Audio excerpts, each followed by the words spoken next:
સ્થાનિક સ્વરાજ્યની ચૂંટણી માટે મતદાન થવાનું છે ત્યારે રાજ્યમાં 66 નગરપાલિકાઓના 461 વોર્ડની 1844 બેઠકો માટેની સામાન્ય અને 2 નગરપાલિકાઓના 18 વોર્ડની 72 બેઠકો માટેની મધ્ય સત્ર ચૂંટણી યોજાશે।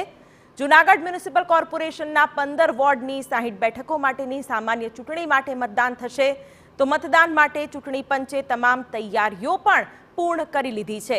264 મતદાન મથક માટે ગાંધીનગરથી ઈવીએમનું વિતરણ કરાયું। દરેક મતદાન મથક પર દિવ્યાંગો માટે વિશેષ વ્યવસ્થા કરવામાં આવી છે।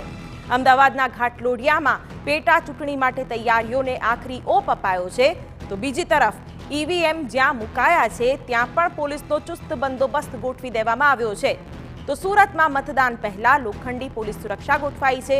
પોલીસે ડ્રોન કેમેરાની મદદથી બાજ નજર રાખી છે તો જૂનાગઢમાં મનપામાં 251 બૂથ પર મતદાન યોજાશે। સાથે જિલ્લાની 6 નગરપાલિકાની ચૂંટણી માટે પણ તંત્ર સજ્જ છે તો અમરેલીમાં 4 નગરપાલિકાની ચૂંટણી માટે મતદાન મથકો સજ્જ થયા છે।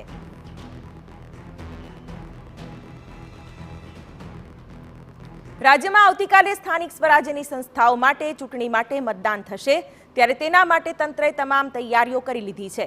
રાજ્યમાં જૂનાગઢ, કઠલાલ, કપડવંજ, ગાંધીનગર, બોટાદ અને વાંકાનેરમાં સ્થાનિક સ્વરાજની સંસ્થાઓ માટે મતદાન થશે।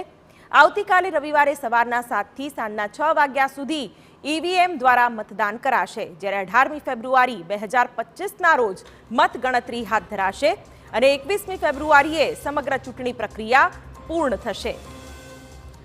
રાજ્યમાં 66 નગરપાલિકાઓના 461 વોર્ડની 1844 બેઠકો માટેની સામાન્ય અને 2 નગરપાલિકાઓના 18 વોર્ડની 72 બેઠકો માટેની મધ્ય સત્ર ચૂંટણી યોજાશે। જૂનાગઢ મ્યુનિસિપલ કોર્પોરેશનના 15 વોર્ડની 60 બેઠકો માટેની સામાન્ય ચૂંટણી માટે મતદાન થશે। કઠલાલ, કપડવંજ, ગાંધીનગર એમ 3 તાલુકા પંચાયતોની સામાન્ય તથા બોટાદ, વાંકાનેર એમ 2 નગરપાલિકાઓની ચૂંટણીમાં આવતીકાલે મતદાન થશે।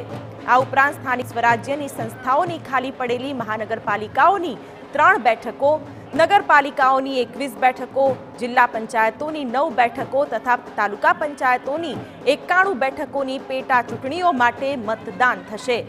આવતીકાલે કુલ 38,86,285 મતદાતાઓ તેમના મતાધિકારનો ઉપયોગ કરશે।